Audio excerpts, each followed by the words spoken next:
Los hijos que el dios Sol envió a la Tierra para fundar un imperio se extinguieron hace 500 años. Pero la gloria de su civilización ha logrado perdurar hasta nuestros días como un testimonio de su grandeza. En los albores del siglo XV, los incas formaron el único y más poderoso imperio que ha existido en América del Sur. Un estado militar y religioso tan bien organizado que todavía hoy causa admiración a los historiadores, quienes continúan buscando respuestas a las numerosas preguntas que se hacen sobre ellos. ¿Quiénes fueron los incas? ¿Dónde se originaron? Desde su aparición como una pequeña tribu errante, casi perdida en la inmensidad de los Andes, hasta su transformación en un avasallador imperio que ejercía dominio sobre la mayor parte del continente sudamericano, los incas están rodeados por un halo de misterio. No conocieron la escritura ni la rueda, y nunca recibieron influencia de otros pueblos más allá de los Andes. Sin embargo, en el centro de la geografía más difícil del planeta, supieron construir una sociedad rica y justa, que llegó a gobernar a más de 10 millones de habitantes.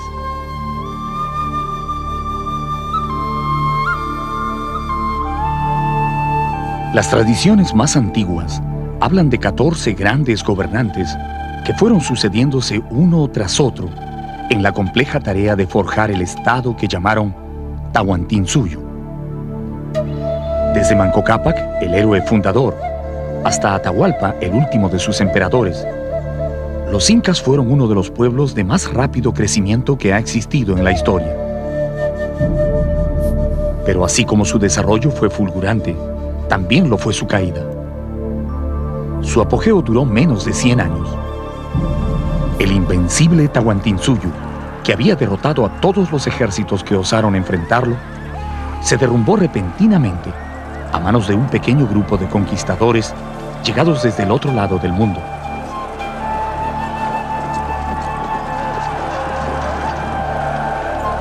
¿Quién fue este pueblo tan brillante en la arquitectura, tan invencible en la guerra y tan devoto en su culto al dios Sol? Descubra la magia y los misterios de los incas mientras exploramos su historia, recorriendo la grandiosa ciudad capital, a la que ellos llamaban el centro de la tierra.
La leyenda más difundida sobre el origen de los incas cuenta que el dios Sol, compadecido de la situación en que vivían los hombres, envió a la tierra a sus hijos Manco Cápac y Mama Ocllo para que fundaran un gran imperio y enseñaran a los humanos las técnicas de la agricultura, la ganadería y el tejido.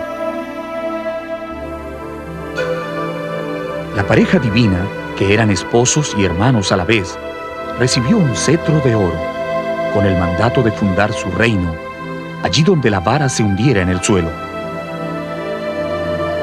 Partiendo de las orillas del lago Titicaca, caminaron durante muchos años buscando esa tierra prometida, hasta que un día la vara se hundió en la cumbre del cerro Guanacaure, a poca distancia del valle del Cusco.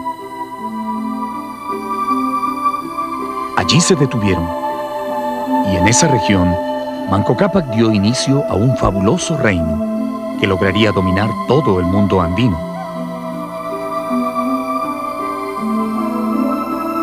Fue el escritor mestizo Inca Garcilaso de la Vega el primero que dio a conocer esta leyenda a comienzos del año 1615, como parte de un libro titulado Los comentarios reales de los incas. Es un hermoso relato, pero algunos historiadores creen que no es una verdadera tradición andina, sino una creación literaria de Garcilaso, que intentaba darle al origen de sus antepasados incas un aura de gloria y misterio que fuera atractivo para los lectores europeos. Yo creo que el Manco Cápac y Mama Ocllo fue, me temo, un invento de Garcilaso, porque le parecía muy bonito, que una pareja fundante, y para Garcilaso no hubo cultura antes. Entonces, eso sabemos que no es así. Para mí, el que me da más parece realmente andino es el de los hermanos Ayar. A 65 kilómetros al sur del Valle del Cusco, en el centro de un frío paisaje andino, hay un cerro que tiene 4 extrañas grutas excavadas en la roca. Se llama Tamputojo. En su base descansa una enorme piedra finamente labrada con asientos y plataformas, típicas de la época incaica. Este es el escenario de una leyenda que no tiene autor, pero que se fue transmitiendo de generación en generación entre los descendientes de los incas. El mito de los hermanos Ayar. El mito dice que de estas misteriosas grutas nacieron un día 4 poderosos hermanos, acompañados de sus respectivas mujeres.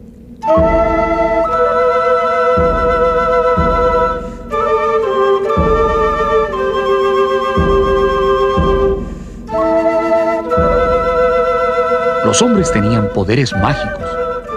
Uno era capaz de volar y otro podía estremecer los cerros con el disparo de su onda.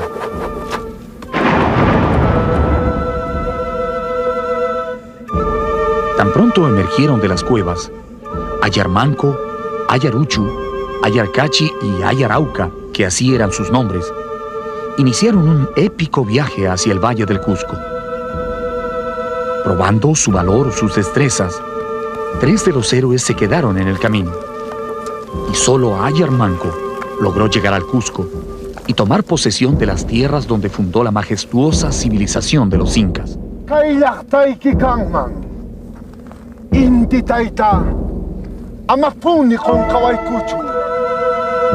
Esta leyenda es la que más entusiasma a los historiadores que estudian el nacimiento de este pueblo, porque menciona lugares y sitios que hasta hoy existen y que todavía son muy respetados por los habitantes del Cusco. Sin embargo, el verdadero origen de los incas continuará perdido para siempre en el misterio de los tiempos. Lo único que queda claro en los 2 relatos es que la etnia de los incas no fue oriunda del Cusco, sino que llegó a esa tierra después de una larga travesía. La mayor parte de los estudiosos suponen que no fueron oriundos del Cusco. Ellos vinieron de otra parte. Inclusive algunos dicen que eran puquinas, otros que eran aymara. Y por último, quechua hablantes. ¿Pero qué quechua? No se sabe. Y los cronistas explican que vinieron e hicieron pacanas, quedándose varios años en distintos pueblos buscando un sitio fértil, idóneo para establecerse. Pero ¿cómo fue que un pequeño grupo llegado desde otro lugar de los Andes logró apoderarse de las mejores tierras y luego someter a todos sus vecinos hasta formar un imperio? Entre todos los gobernantes incas, hubo uno que soñó con un destino más grande para su pueblo. Cuando él llegó al poder, los cusqueños dejaron de ser una aldea para convertirse en un pueblo que marcaría una profunda huella en la historia.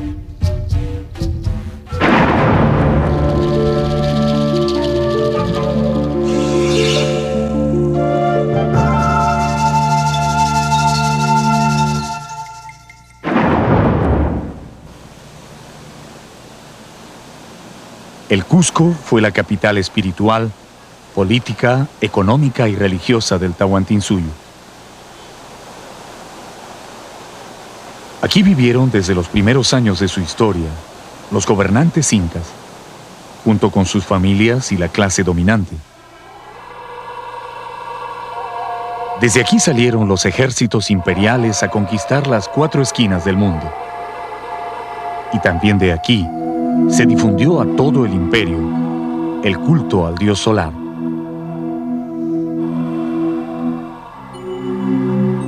Dicen que una de las primeras preocupaciones del Inca Pachacútec, después de vencer a los chancas, fue remodelar totalmente el Cusco, que en ese momento no era más que un rústico pueblito de casas muy sencillas, agrupadas en las laderas de los cerros. Pachacútec diseñó la nueva ciudad, dándole la forma de un gran puma, el animal sagrado de los pueblos andinos.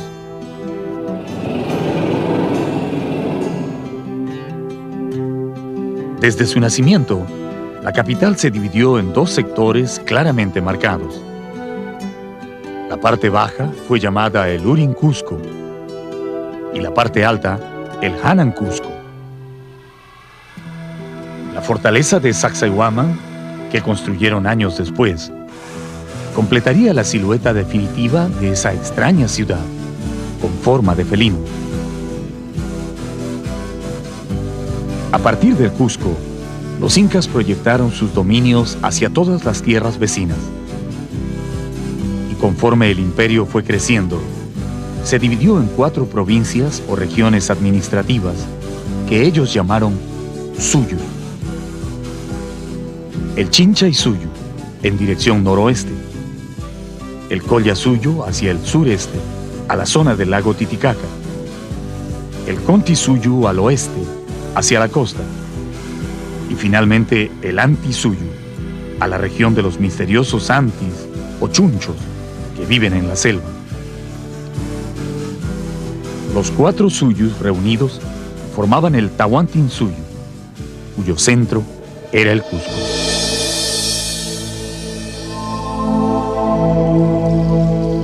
Durante el gobierno de Pachacútec, el Cusco se convirtió en una hermosa metrópoli que albergaba a más de 100.000 habitantes.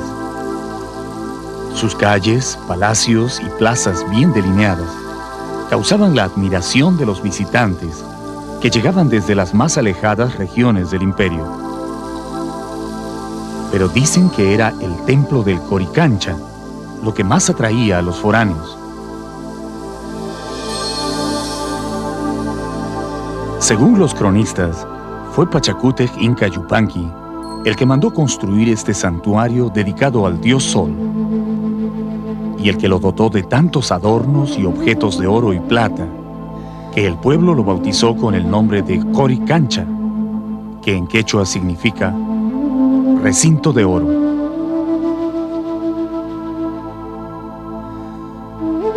El templo estaba situado en el Urin Cusco, en donde hoy se levanta la iglesia de Santo Domingo.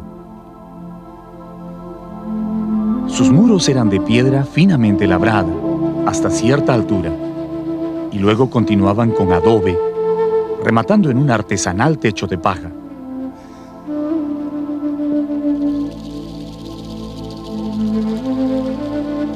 Los primeros europeos que vieron este edificio al llegar al Cusco quedaron deslumbrados por las riquezas que guardaba en su interior. Cuentan que las paredes estaban adornadas con láminas de oro puro, hasta donde llegaba la piedra, y que en cada hornacina había ídolos y objetos rituales primorosamente trabajados en oro y plata nativa. En el lugar más sagrado de este recinto, el Inca ordenó colocar un disco de oro macizo con la representación del dios Sol, ubicando a su derecha la imagen del rayo y a su izquierda al dios Huiracocha, el creador del universo. A partir de entonces, el Sol dejó de ser una divinidad exclusiva del grupo de los incas para convertirse en la religión oficial de todo el imperio.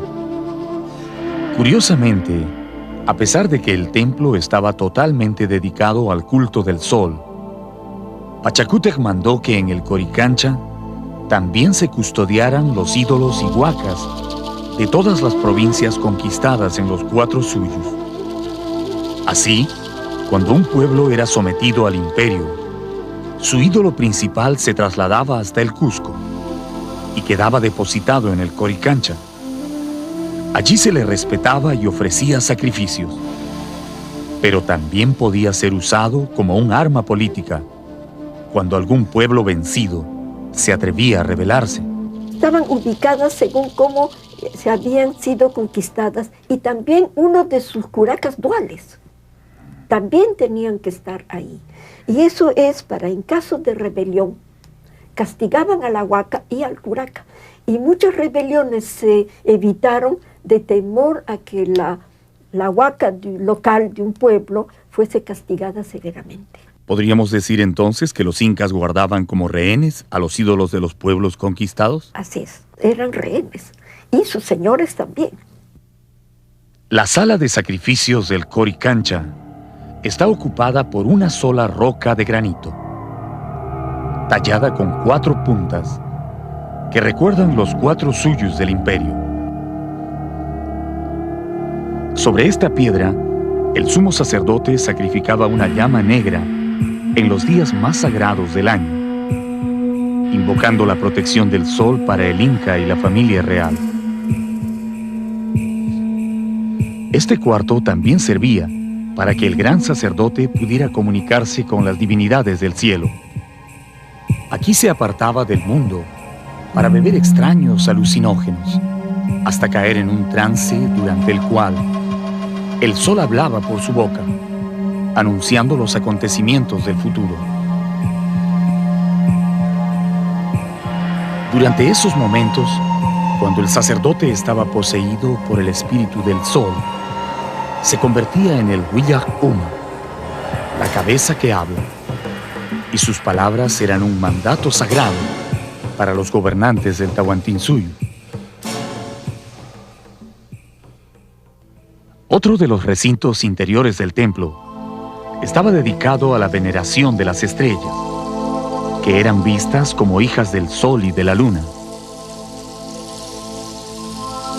Sus paredes también estaban decoradas con objetos de oro fino, pero además, en el centro de este cuarto, construyeron una estrecha ventana orientada hacia el planeta Venus, al que ellos llamaban Chasca, o centinela del sol. Por aquí podían observar los movimientos de las estrellas en el firmamento. Así descubrieron algunas de las constelaciones más importantes y lograron establecer la diferencia entre planetas y estrellas. Los cronistas cuentan que el marco de esta ventana estuvo ricamente ornamentado con oro y piedras preciosas de distintos tamaños, tan bien engarzadas en la pared que fue necesario romper la roca con martillos de hierro para arrancarle sus tesoros.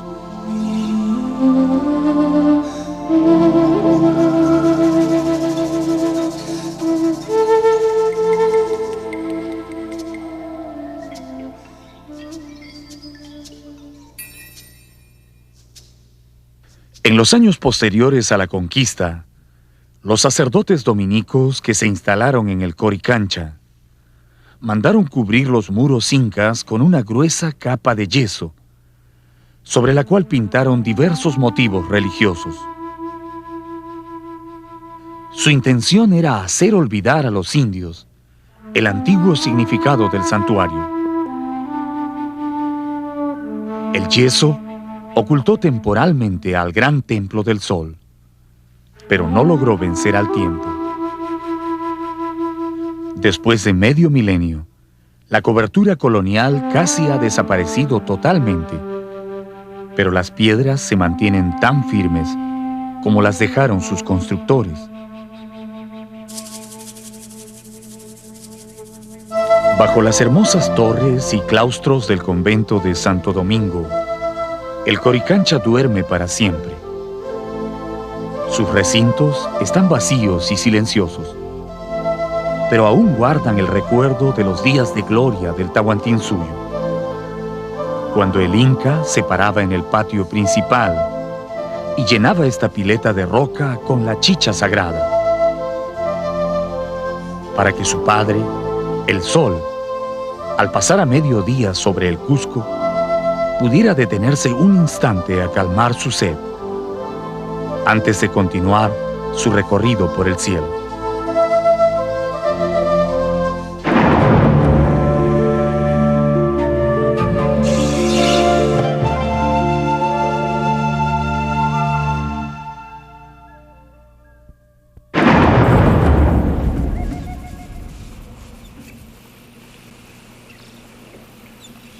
El Cusco es la ciudad viviente más antigua del continente americano.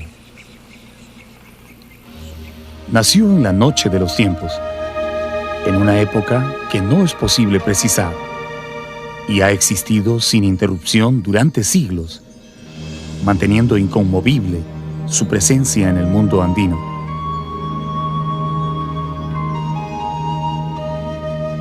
Asentada en las alturas de la cordillera de los Andes, a 3.350 metros sobre el nivel del mar, el Cusco ya era una ciudad con más de 200.000 habitantes, cuando los conquistadores españoles la vieron por primera vez en el año 1533. Dicen que su nombre antiguo era Acamama, pero se cambió a Cusco en la época en que los incas comenzaron a expandirse y formaron el imperio del Tahuantinsuyo.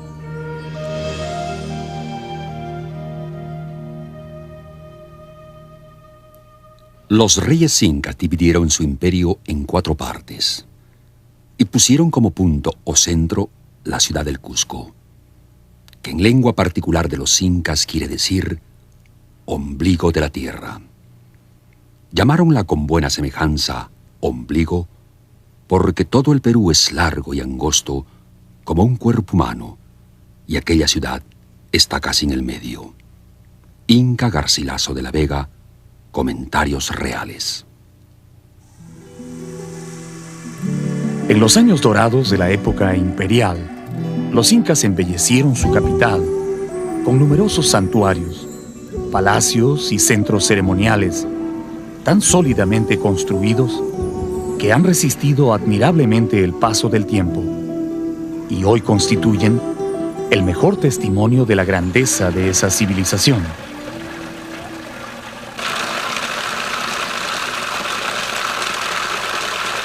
Actualmente, cualquiera que visite el Cusco puede ver tantas construcciones provenientes del pasado inca que no podrá dejar de preguntarse: ¿cuánto tiempo tomó levantar todos estos edificios?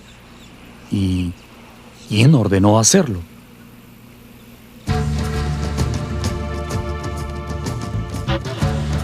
Los historiadores coinciden en señalar que fueron 14 los incas que gobernaron el imperio.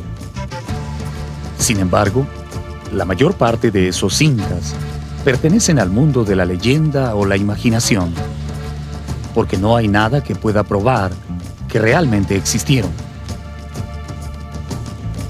Desde Manco Cápac hasta Huiracocha, todos son incas míticos, y solo los 5 últimos corresponden al periodo que se denomina histórico, del cual hay testimonios comprobables.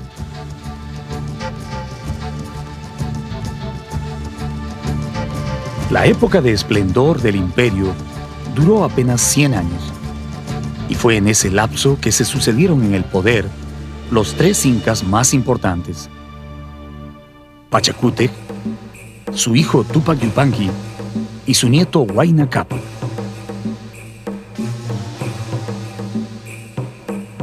Todo lo que podemos apreciar en nuestros días como herencia de los incas fue construido durante el mandato de esos 3 gobernantes, que se conoce como el siglo de oro del imperio, y está comprendido aproximadamente entre los años 1430 y 1525. Pachacútec fue el gran iniciador. Tupac Yupanqui el conquistador de los más grandes territorios, y Huayna Cápac el estadista que organizó y dio forma al imperio.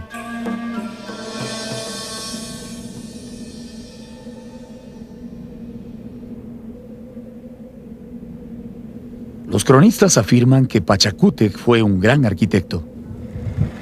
Mientras su hijo Tupac Yupanqui guerreaba, extendiendo las fronteras del imperio, él se dedicó a diseñar los baluartes y centros ceremoniales que harían famosa a la ciudad del Cusco.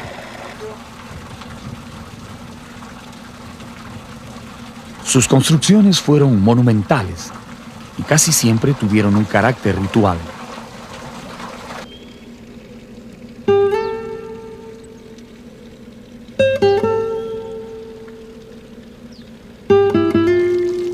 Las fuentes de Tambomachay, situadas a pocos kilómetros del centro del Cusco, fueron construidas en ese tiempo.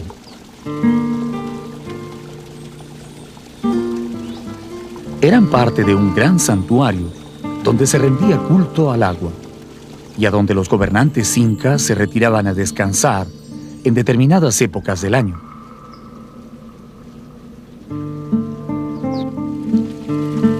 Es una construcción típica del periodo imperial, con grandes muros y ventanas de piedra, talladas y pulidas con increíble maestría.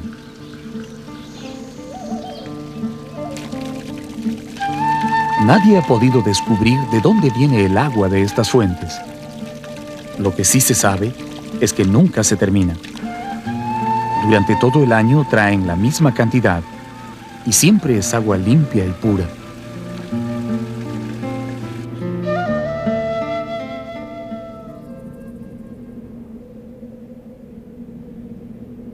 A poca distancia de Tambomachay está Kenko, otro santuario incaico que probablemente estuvo dedicado al dios del trueno.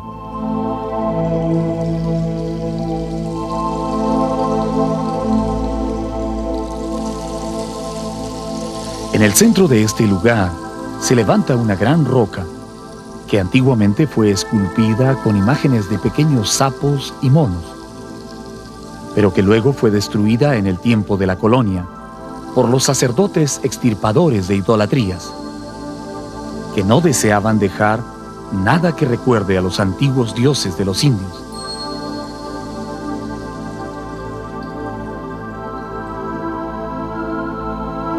Esa piedra sagrada está rodeada por un gran muro semicircular, parecido a un anfiteatro, donde se realizaban las ceremonias religiosas.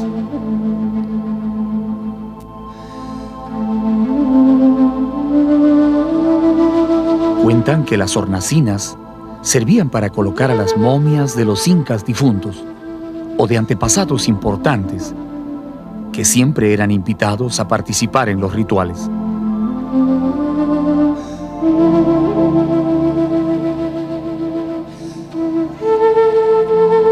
Todo el roquerío que se encuentra encima del santuario fue tallado con incontables figuras y escalinatas, como si un grupo de maestros hubiera querido probar sus talentos, labrando las más difíciles formas en la dura piedra.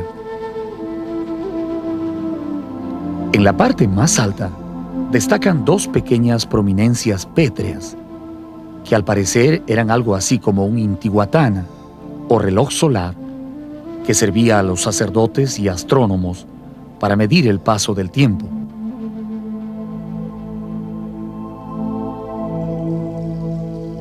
Curiosamente, durante el solsticio de invierno, los primeros rayos de sol que llegan a Kenko caen sobre estas rocas, formando una extraña figura que parece un puma con los ojos brillantes.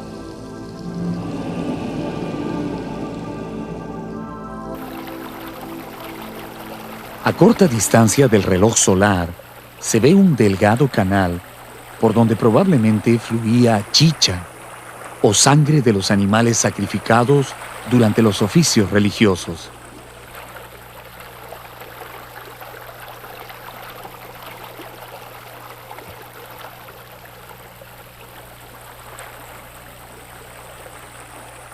En la parte baja el canal se divide en 3 pequeños ramales. Para los sacerdotes andinos, si la sangre fluía por el centro, significaba que el sacrificio era del agrado de los dioses. De lo contrario, ese era el comienzo de una época con los peores augurios.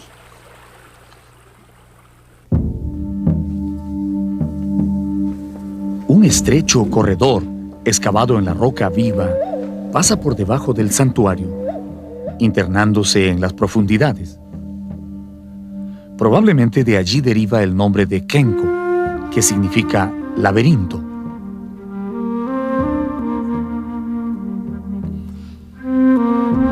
El pasaje conduce a una misteriosa cámara subterránea, que es una verdadera obra maestra del tallado en roca.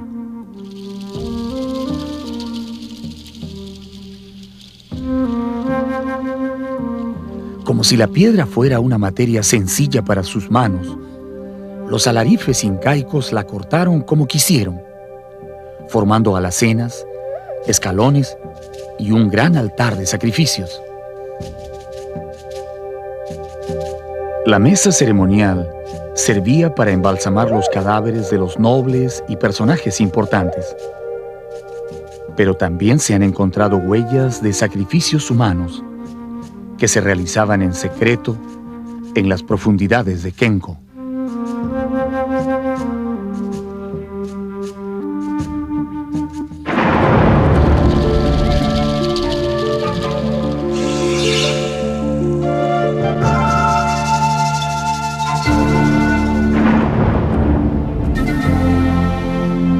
Los hombres que construyeron estos muros pensaban en un reino que no terminaría nunca.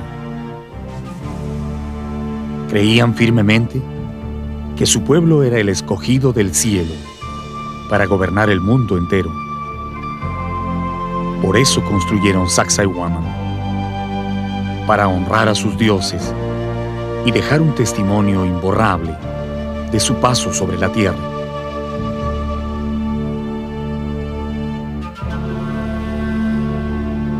Hacia el año 1450 de nuestra era, Pachacútec Inca Yupanqui, el 9º gobernante de los incas, ordenó iniciar la construcción de un imponente santuario, con el que quería celebrar las victoriosas guerras de conquista de su hijo Túpac Yupanqui.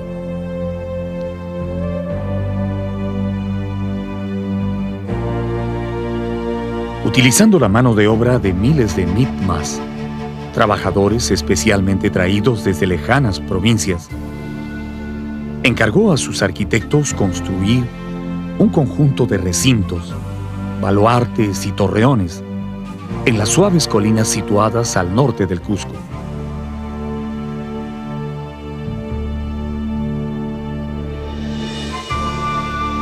Esas construcciones tenían también el objetivo de concluir el diseño de la ciudad. Sacsayhuaman sería la cabeza de esa extraña ciudad con forma de puma que era la capital del imperio.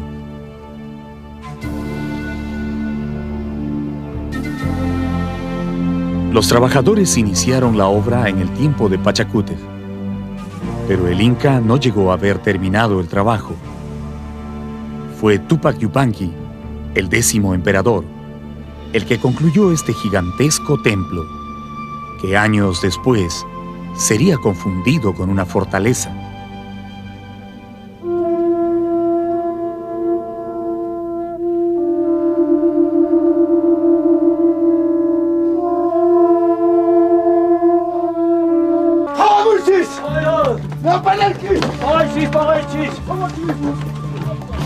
En el año 1535, cuando los conquistadores ya habían capturado el Cusco, Manco Inca, el Inca nombrado por los españoles, decidió rebelarse y levantó un gran ejército con el que logró sitiar la ciudad por varios meses.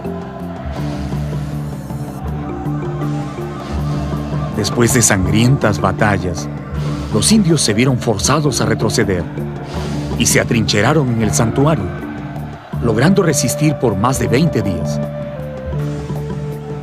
Allí murió el valeroso guerrero Cahuide, que según los cronistas, fue el encargado de la defensa del último torreón. En el torreón más alto los indios tenían por capitán a un orejón tan valeroso que se le podría comparar con los romanos. Llevaba una daga en el brazo y una porra en la mano, con la que asestaba mortales golpes a los españoles y también a los indios que se querían rendir. Andaba como un león de un lado a otro, pero al final, viendo clara la perdición de todo, arrojó la porra a los cristianos y tomando pedazos de tierra, la mordía con tanta congoja que no se puede decir. Después se echó de lo alto de la fortaleza para que no triunfaran sobre él. Cronista Pedro Pizarro, 1536.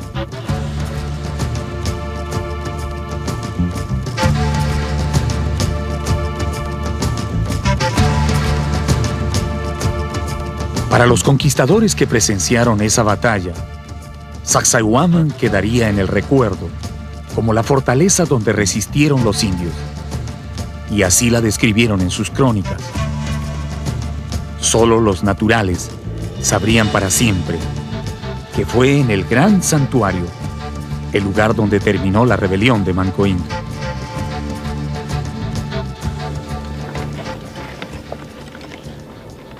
Los pacientes trabajos de los historiadores y arqueólogos han permitido en las últimas décadas rescatar la verdadera función de Sacsayhuaman como un importantísimo santuario dedicado al culto del sol y otras divinidades andinas.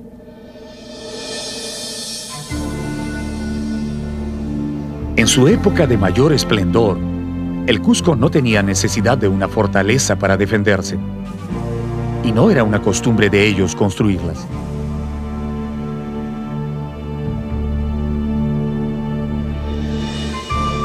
Los recintos de Sacsayhuaman, aparte de su función religiosa, eran utilizados como depósitos de alimentos, vestidos, almacenes de armas y también de huacas e ídolos, cuando el templo del sol en el Coricancha resultó demasiado pequeño para albergar los dioses de las provincias conquistadas.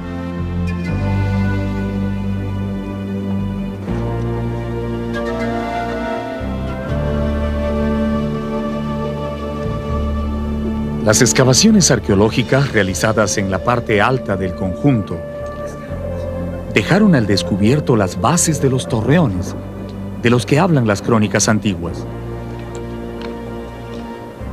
Se cree que estos torreones tenían más de 15 metros de altura y servían de observatorios, desde donde se podía dominar todo el valle del Cusco. Sobre el cerro que está encima del Cusco, hay una fortaleza de tierra y de piedra con sus ventanas grandes que miran a la ciudad, y una torre principal en el medio que tenía tantos recintos que una sola persona no la podría ver en todo un día. Cronista Pedro Sánchez de la Hoz.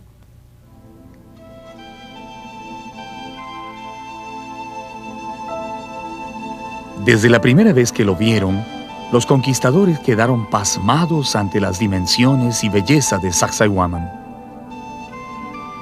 Les resultaba imposible creer que un pueblo ágrafo, sin conocimiento de la rueda ni del hierro, hubiera podido levantar estos poderosos muros, con rocas que sobrepasan las 100 toneladas, y asentadas unas sobre otras, sin ningún pegamento entre ellas.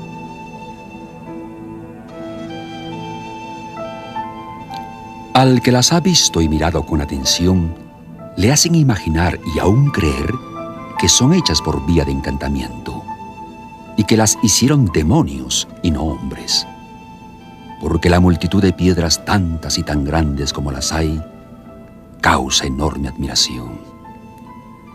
Inca Garcilaso de la Vega, Comentarios Reales.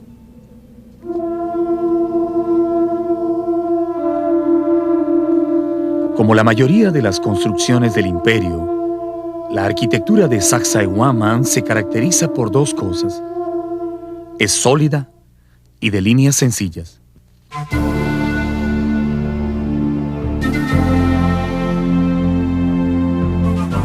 La austera personalidad de los incas no permitía más adornos en sus edificios que el maravilloso pulido de las piedras. Aun cuando otros pueblos anteriores a ellos, como Chavín o Tiahuanacu, decoraron sus santuarios con esculturas y estelas, los incas prefirieron un estilo sobrio, pero resistente en su arquitectura.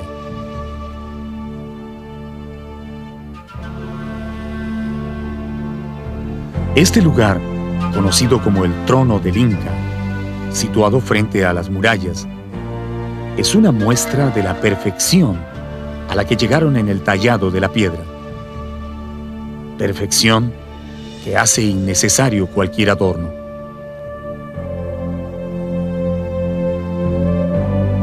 En conjunto, viene a ser, en cuanto a esculturas, la escultura que a mi juicio es la de más fino acabado y que les habría demandado mucho tiempo para trabajar, porque esta es una escultura hecha en piedra diorita, y la diorita es más dura que la andesita y la caliza, por lo tanto, aquí han tenido que hacer un trabajo muy fino. ¿Qué tipo de herramientas pudieron haber utilizado para lograr esta perfección en los cortes de la piedra? El Museo Inca de Cusco exhibe las plomadas, las barretillas, las barretas, inclusive unos cinceles de bronce de toda dimensión, y luego el frotamiento que remata todo el acabado de la superficie de estas esculturas.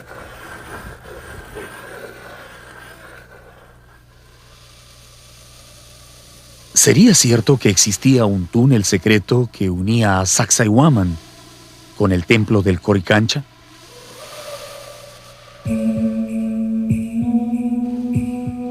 Dicen que era un inmenso pasaje que corría bajo la ciudad y que se construyó para permitir la huida de los incas en el caso de peligrar la capital.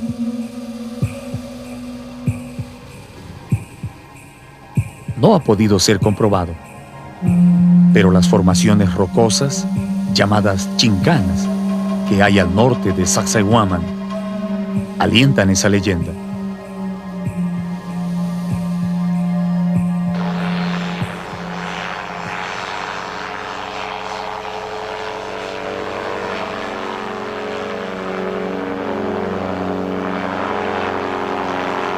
Utilizando un pequeño motor delta con forma de cóndor, nos elevamos sobre Sacsayhuaman para mirarlo desde el aire.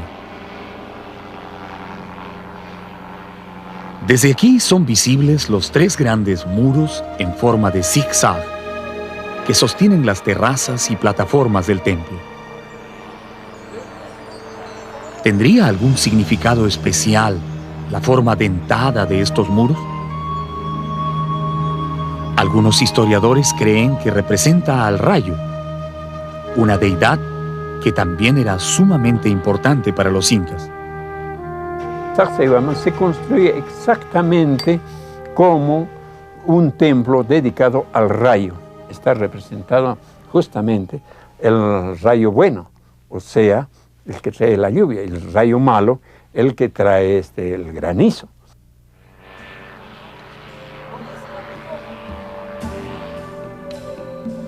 Este gran círculo de piedra construido al costado del santuario fue una laguna artificial, junto a la cual celebraban oficios religiosos y, al parecer, también despedían a sus muertos notables.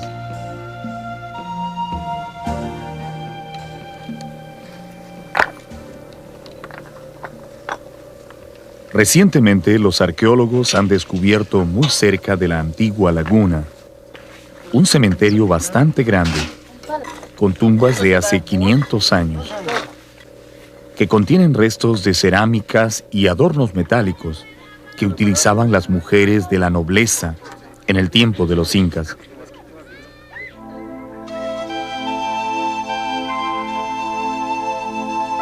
Es la primera vez que los investigadores pueden ver las tumbas de los nobles del Tahuantinsuyo, antes de que hayan sido saqueadas.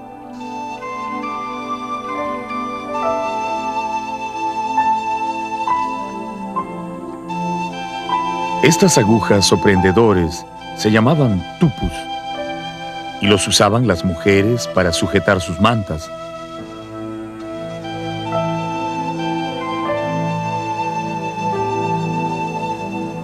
También se puede ver varios lirpus, esos espejos de metal muy pulido que usaban encima del pecho las damas distinguidas, exactamente como aparecen en los dibujos del cronista Guamán Poma de Ayala.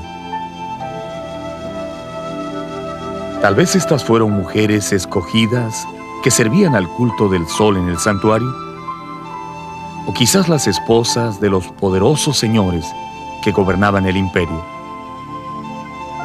Bajo sus antiguas piedras, Sacsayhuaman todavía guarda muchos secretos.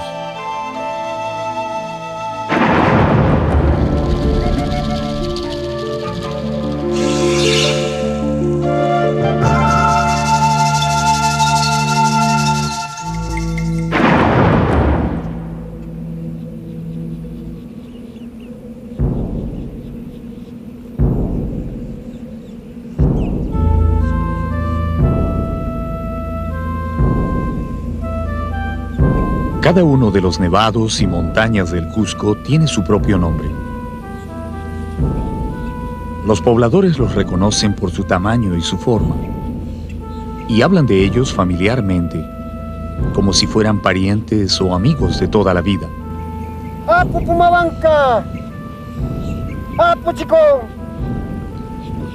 Durante incontables generaciones, la gente del campo ha dirigido la vista a estas grandes montañas, invocando su protección o solicitando su permiso para sembrar la tierra.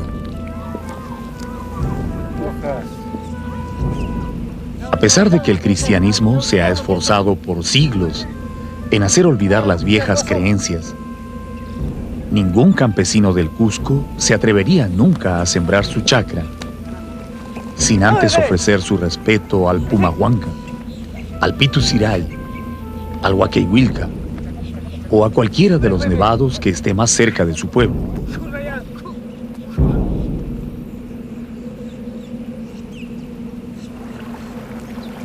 Al pie de las venerables montañas discurre apaciblemente el Huilcamayo, el río sagrado de los incas, al que en castellano también le dicen Vilcanota. Este es un río tranquilo, generoso con las tierras, que en su lento descenso desde la cordillera hasta la selva, forma un valle amplio y abrigado, tan fértil que los incas lo consideraron un verdadero regalo de los dioses.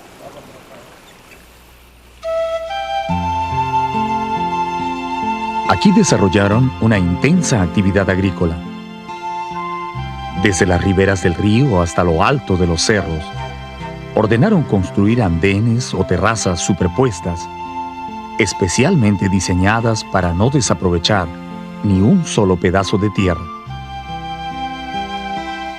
Y allí fueron sembrando sus plantas, de acuerdo a las variaciones de la temperatura, desde maíz en la parte baja, hasta quinoa, papas y habas en los andenes más altos.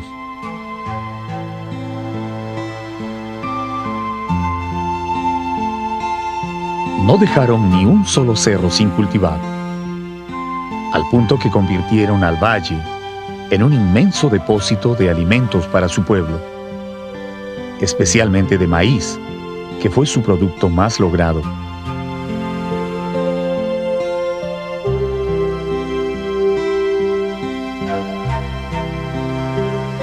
En el sector comprendido entre el pueblo de Pisac y Machu Picchu, los incas dejaron tantos andenes en plena producción que si volvieran a ser utilizados, resolverían totalmente el problema alimentario en todo el sur del Perú.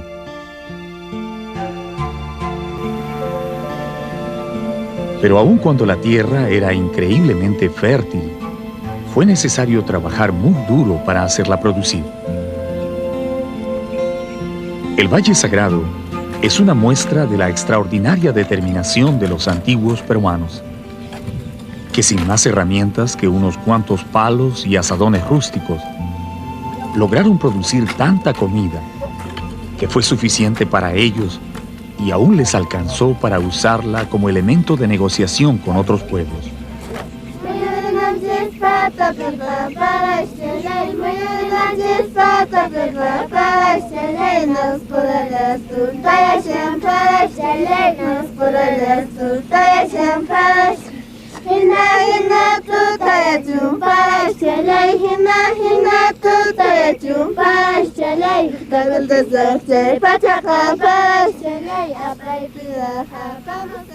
Pisaj es una palabra quechua que no tiene traducción en castellano.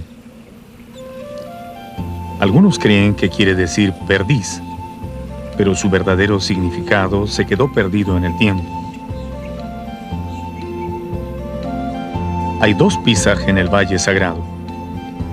Uno está situado en la parte más alta de los cerros, arriba de los andenes, y el otro queda en el valle, a las orillas del río Vilcanota. El primero es el pueblo que fue construido hace más de 500 años por los incas, para administrar y controlar toda la producción de la zona.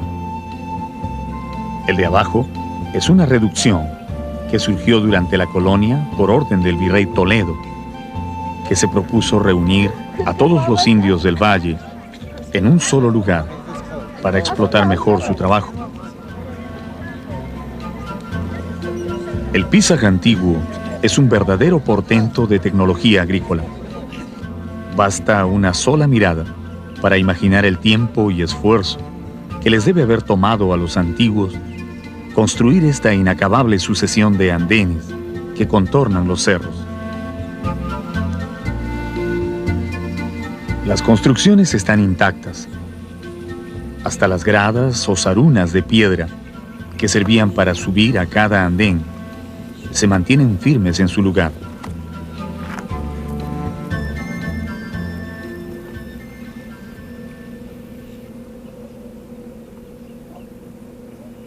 El sector de viviendas ocupa buena parte de la montaña que domina todo el conjunto.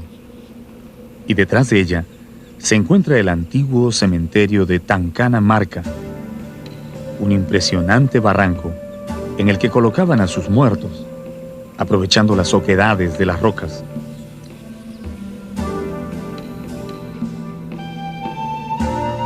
Como todo centro de producción agrícola, Pisaj tenía sus graneros o colcas, donde guardaban las cosechas antes de distribuirlas a los pueblos del Cusco. Estos depósitos están situados estratégicamente en los flancos de los cerros, donde el viento sopla día y noche, lo que garantizaba una buena conservación de los productos. Y por si hubiera alguien que intentara acercarse a robar en las colcas, los agricultores tenían instalados varios torreones de vigilancia, con gente armada que miraba desde las alturas, cuidando el producto de su trabajo.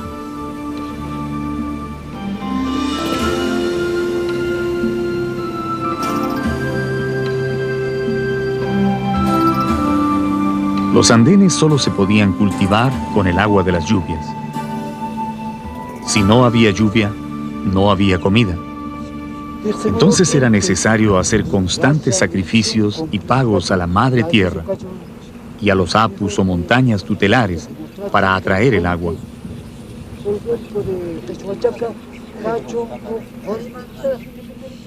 Al pasar por esta portada, que se conoce como Amaru Punku o Puerta de la Serpiente, se ingresa en el sector religioso de Pisaj. Se trata de un impresionante conjunto de salones, cuartos y pequeñas plazas construidos con bloque de roca arenisca, asentados y pulidos con extraordinaria maestría.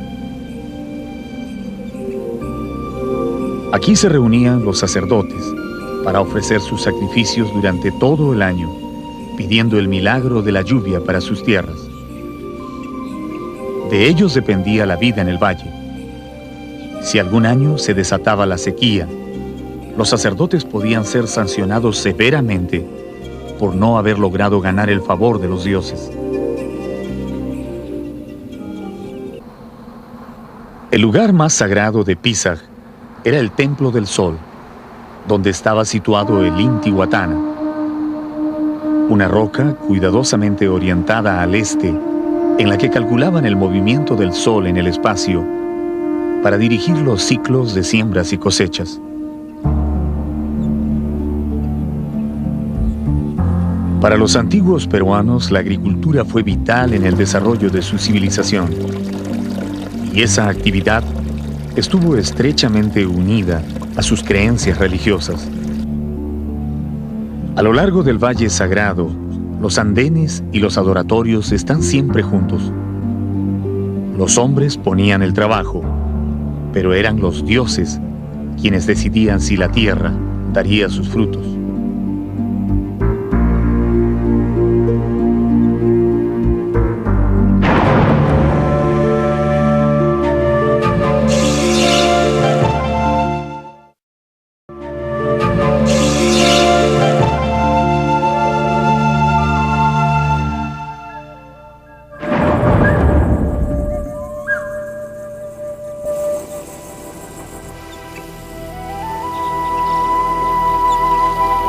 Durante la época de los incas, se llamaban tampus a los pueblos donde se almacenaban grandes cantidades de alimentos y en los que podían detenerse a descansar los viajeros o los ejércitos en campaña.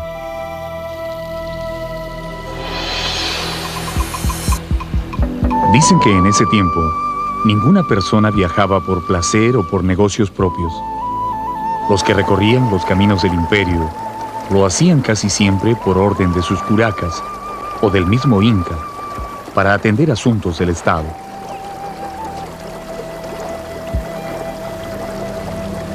Los tampus servían de lugar de descanso para esos viajeros y por supuesto eran también centros de control entre una y otra región. Ollantaytambo es uno de los tampus mejor conservados que quedan de la época incaica.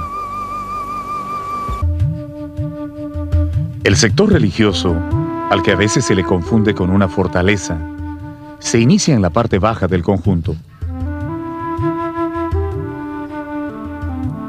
Aquí se ven las casas de piedra, adobe y paja en las que vivieron los sacerdotes y las mujeres escogidas para el servicio del sol.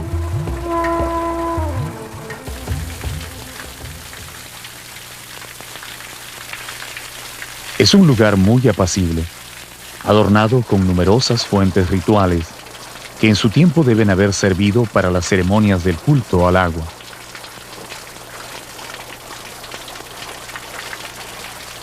Cada una de estas fuentes fue labrada en roca con sus propias características y diseños. Pero sin duda la más hermosa es la que se conoce como la Fuente de la Ñusta, hecha de una sola roca y decorada con la forma de una portada.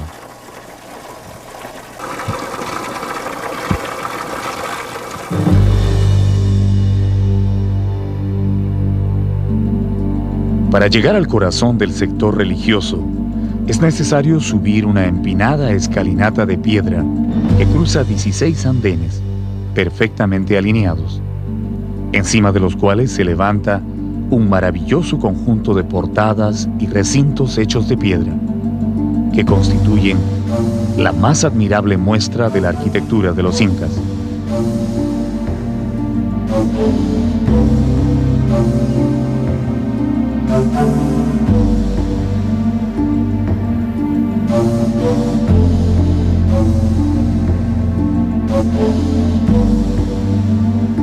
Una monumental pared de 20 metros de longitud, adornada con 10 hornacinas, marca el ingreso al lugar más sagrado de Ollantaytambo. Estamos ingresando al sector de la denominada 10 Ventanas.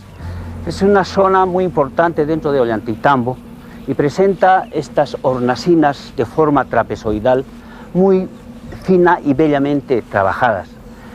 Este trabajo indudablemente corresponde a los realizados en la época inca, probablemente en la época que corresponde a Pachacútec. Cada una de estas hornacinas corresponderían a lo que viene a ser justamente sectores donde se haya podido colocar algunas ofrendas de los visitantes o de las personas que iban a ingresar a este sector sagrado. Estas 10 ventanas están orientadas hacia el norte, que corresponde a este famoso valle denominado del Patacancha, que es uno de los tributarios principales hacia el río Vilcanota. Como se puede apreciar, todas estas estructuras, cada uno de estos mampuestos son finamente trabajados, ¿no? Pulidas, ¿no? Y todo este material indudablemente corresponde por este tipo de arquitectura a un sector eminentemente de carácter ceremonial o religioso.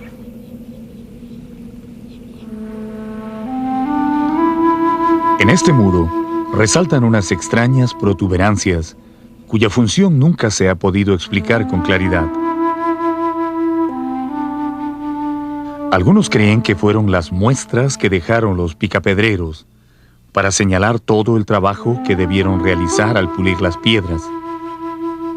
Pero otros consideran que son más bien los puntos de apoyo donde amarraban las sogas para jalarlas y acomodarlas en su lugar.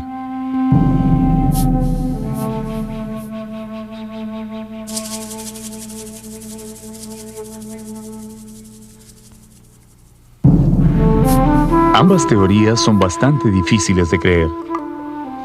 La verdadera función de estas protuberancias, que además solo se ven en algunas rocas, es un secreto que se llevaron a la tumba los arquitectos de Ollantaytambo.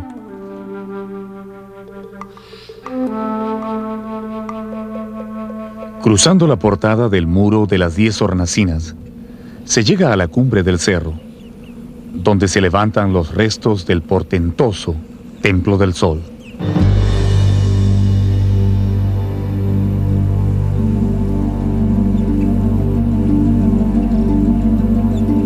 Aquí, los adjetivos son insuficientes para describir la obra de los antiguos peruanos. Solamente una gran fuerza de voluntad y una devoción absoluta a sus dioses pudo llevarlos a tallar estos formidables lienzos de piedra, con los que quisieron honrar al supremo Inti, el Padre Sol.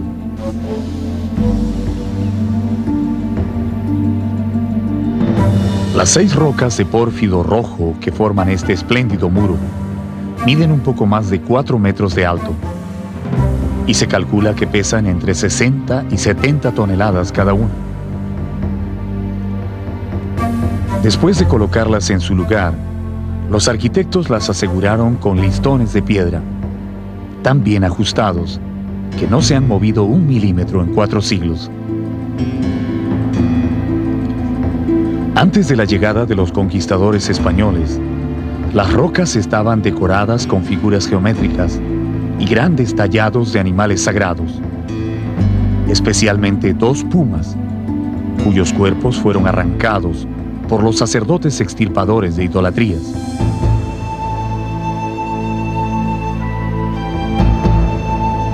Se afirma que este templo aún no había terminado de construirse cuando llegaron los invasores europeos. Alrededor del muro principal se pueden ver muchas rocas ya cortadas y pulidas, esperando ser ubicadas en su posición final, y otras subidas sobre pequeñas rampas, tal vez a punto de ser levantadas. El templo estaba diseñado para ser el más grande y suntuoso del Tahuantinsuyo. Los historiadores calculan que aquí debieron trabajar miles de obreros durante varias décadas antes que la obra fuera paralizada. ¿De dónde trajeron estas rocas tan enormes? ¿Cómo las llevaron hasta la cumbre del cerro? ¿Qué herramientas utilizaron para cortarlas? La construcción es tan portentosa que algunos quieren creer que no es una obra humana. Sin embargo, las huellas del trabajo están a la vista.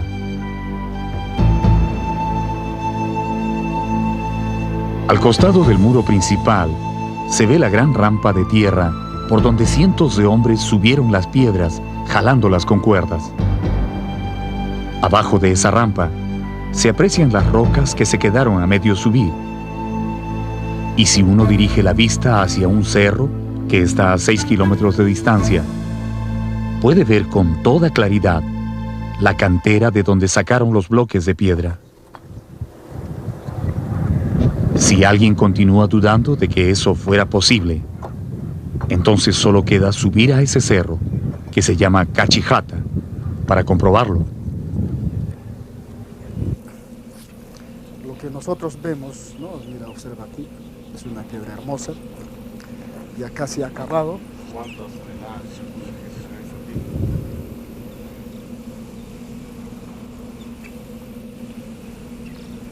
Cuando uno visita la cantera de donde se sacaron las piedras para construir Ollantaytambo, recién se puede dar cuenta del enorme esfuerzo que significó para los constructores incas arrancar las piedras desde este cerro y llevarlas hasta el sitio donde levantaron sus monumentos. Aquí está la cantera y allá a lo lejos está Ollantaytambo, a 5 o 6 kilómetros de distancia. Tuvieron que pasar por los cerros, cruzar el río y volver a levantar las piedras hasta llevarlas al sitio exacto donde ellos las querían. Piedras tan grandes como esta en la que estoy caminando, que fácilmente deben pesar más de 20 toneladas.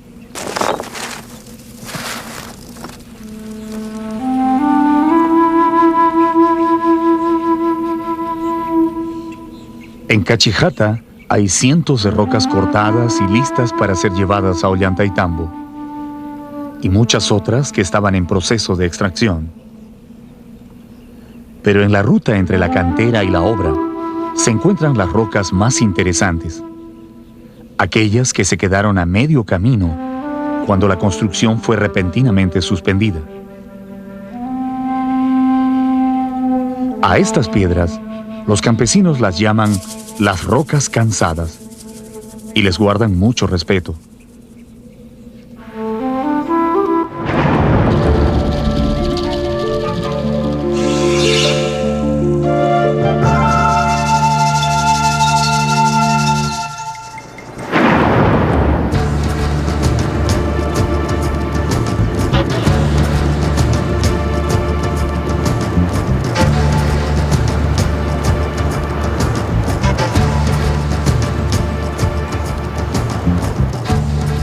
Hay 3 formas de ir a Machu Picchu, la ciudad sagrada de los incas. Por tren, como lo hace la mayoría de los visitantes.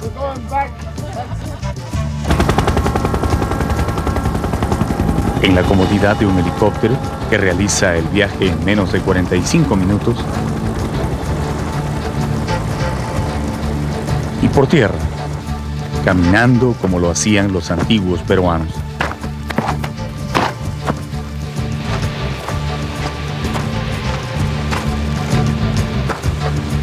El camino inca es, por supuesto, el más difícil de los 3 métodos, pero sin duda es el que mejores experiencias depara al visitante.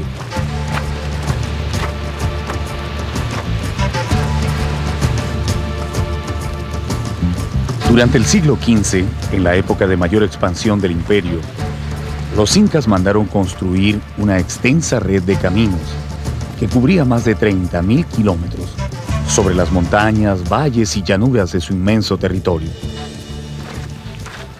Algunos de esos caminos ya existían desde épocas remotas, pero los quechuas ordenaron ampliarlos, empedrarlos y dotarlos de puentes, tambos y depósitos de alimentos para atender a los viajeros.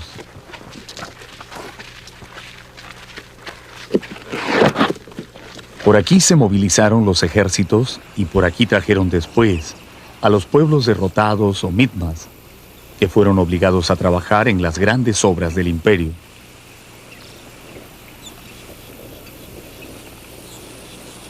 En los lugares donde los ríos impedían el paso, construyeron puentes realmente increíbles, utilizando solamente la quechua o paja de las punas.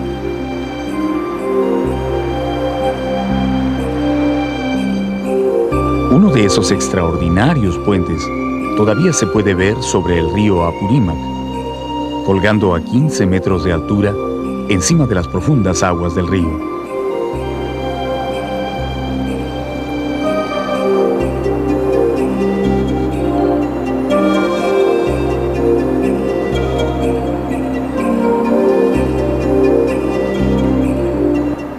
Se le conoce con el nombre de Queshuachaca, o puente de paja, y verdaderamente está hecho solo con paja, sin ningún trozo de metal o madera.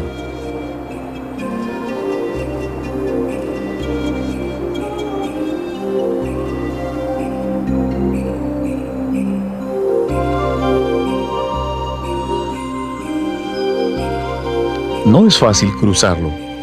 El puente se mueve bastante con el peso, pero es muy resistente. Dicen que en la época incaica, las cuerdas de soporte eran tan gruesas como el tronco de un árbol, de tal forma que un ejército completo podía pasar sin ningún problema.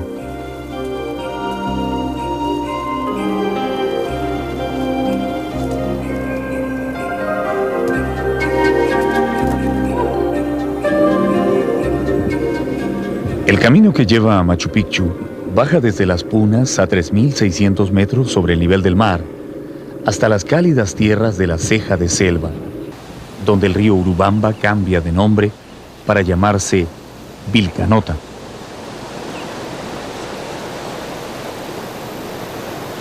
Los restos de numerosos tambos y santuarios todavía son visibles en la ruta, algunos de ellos muy dañados por el tiempo, y otros tan bien conservados que parece que recién se hubieran marchado sus habitantes.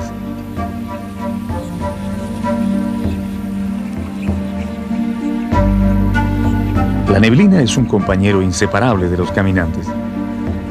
Le da un aspecto fantasmal a los antiguos edificios incas.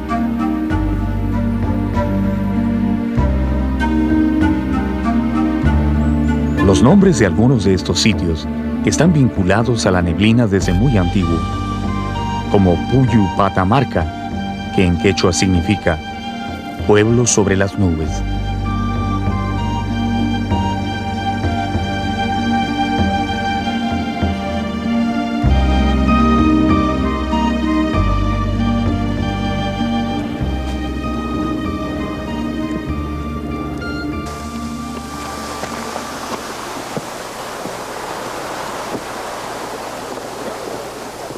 Conforme se avanza hacia la ceja de montaña, las cascadas se hacen más numerosas,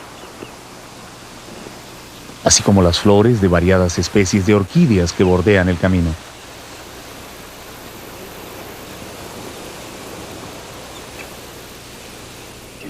Los constructores incas hicieron un trabajo a conciencia en su red vial. Cada una de las piedras y escalinatas de este camino ha resistido 4 siglos de duro trajín y todavía se mantienen firmes en su lugar.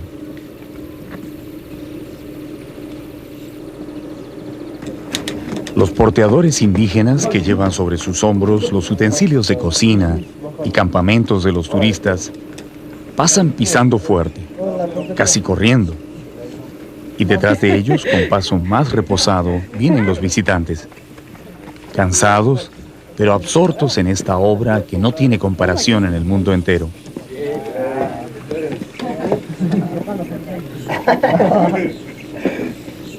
El camino inca no conoce desviaciones. Sigue una línea inconmovible hacia Machu Picchu, faldeando los cerros o trepando sobre ellos sin ninguna indecisión. Si hay que bajar, lo hace, y cuando se debe subir, se lanza hacia la altura sin ahorrar ni un metro de esfuerzo a los caminantes.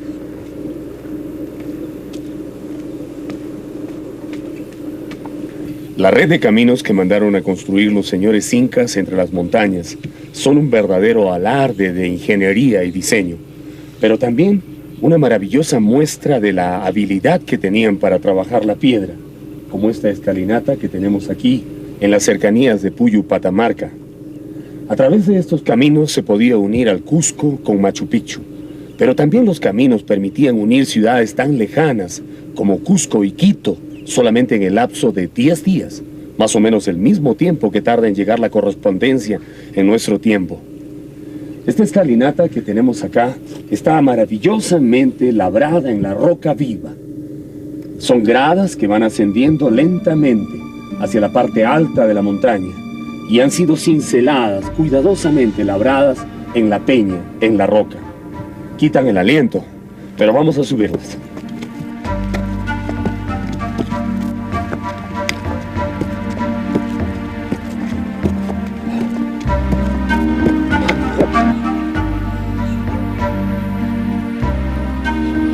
El conjunto de Huña y Huayna, descubierto por el arqueólogo Julio César Tello, es el último lugar de descanso antes de llegar a Machu Picchu.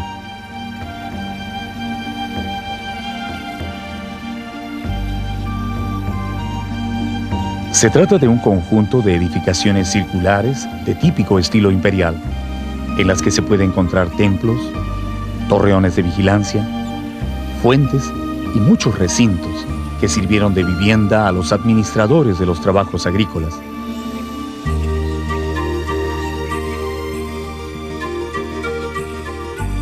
Como corresponde a un pueblo de montaña, los techos de estas casas eran muy altos e inclinados a dos aguas para enfrentar las fuertes lluvias que caen durante casi todo el año.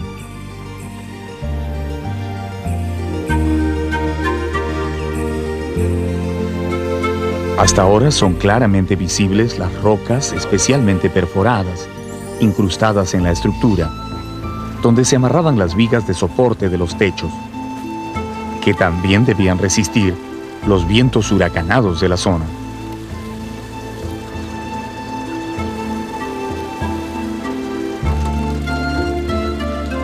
Huña y Huayna fue un gran centro de producción y almacenamiento de alimentos, sobre todo de aquellos que se cultivaban en el cálido clima de la ceja de montaña, como las frutas, los ajíes, el maní y también la coca.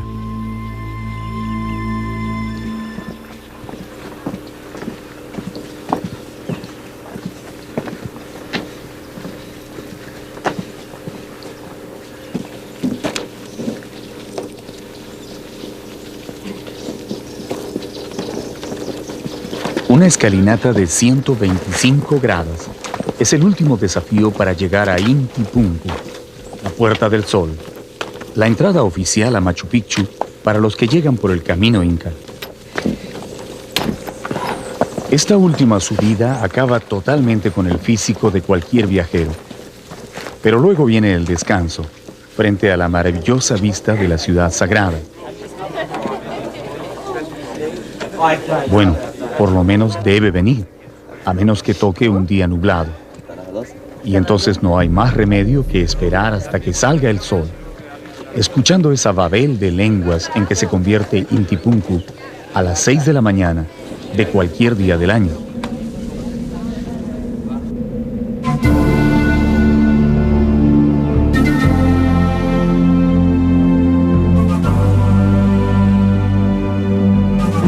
Machu Picchu fue una obra monumental iniciada por Pachacútec a finales de su reinado y concluida por sus sucesores, su hijo Tupac Yupanqui y su nieto Huayna Cápac. Es la máxima expresión de la arquitectura inca imperial, una ciudad que es a la vez un santuario y un centro administrativo, planeado para conquistar los misteriosos territorios de la ceja de selva.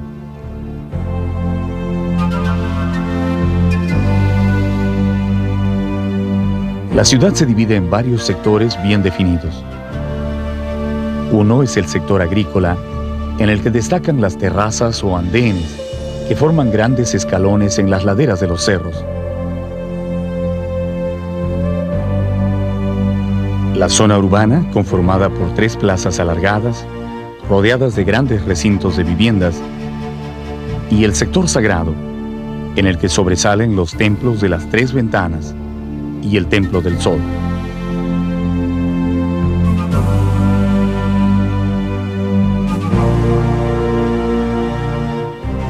En la cima de todo el conjunto reposa el Intihuatán, o reloj solar, desde donde podían vigilar el movimiento del Sol en su viaje por el cielo.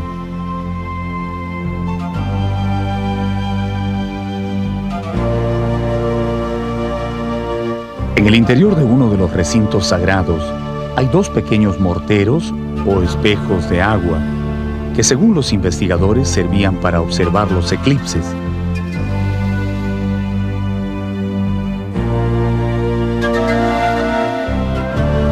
Desde que fue dada a conocer al mundo entero en el año 1911, Machu Picchu es la ciudad prehispánica más visitada del Nuevo Mundo. No hay un solo día del año en que los turistas no suban a visitarla. colmando sus plazas y santuarios con sus pisadas y el sonido de sus voces. Esa es la vista a la que ya nos hemos acostumbrado en nuestro tiempo. Pero, ¿cómo se vería Machu Picchu en su época de gloria?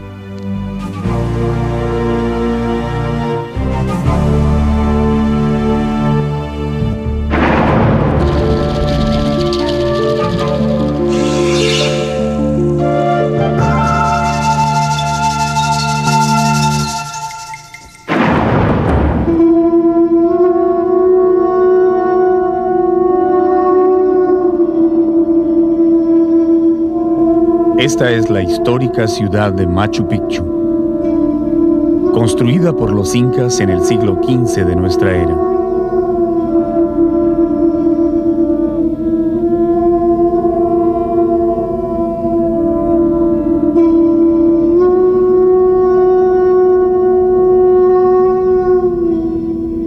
Entre los palacios y recintos de esta antigua ciudad, se escucha ahora el sonido de los pututos llamando a reunión. La corte del Zapaj Inca, el supremo